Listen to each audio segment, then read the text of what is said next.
आपण पाहतो की बरेच प्रोफेशनल्सची अशी देखील रडारड असते की आम्हाला लर्निंगसाठी वेळ नाही मिळत. ओके.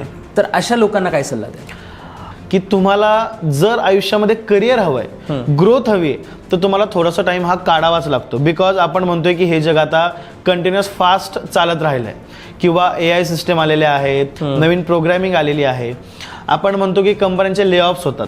कंपन्यांचे ले ऑफ्स कशामुळे होतात?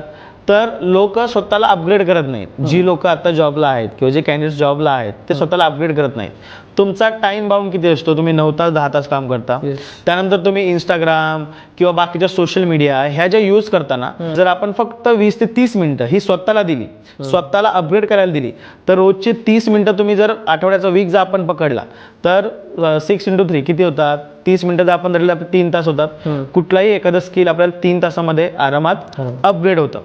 तेच आपल्याला पूर्ण इयर असतं स्किल अपग्रेड करायला. ज्यावेळेस तुमचे अप्रायझल्स असतात किंवा स्विच मारायचं असतं त्यावेळेस आपल्याला ह्या गोष्टी खूप जास्त महत्त्वाच्या आहेत. एखादे छोटे छोटे कोर्सेस असतील किंवा छोट्या गोष्टी ज्या आपल्याला आपल्या कामामध्ये युजफुल आहेत, ह्या जर आपण केल्या तर आपल्याला त्याच्यामध्ये स्वतःला अपग्रेड करता येतं. त्यामुळे तुम्ही स्वतःसाठी 30 मिनिटं तरी नक्कीच काढू शकता, ज्याने आपल्याला फायदा होईल.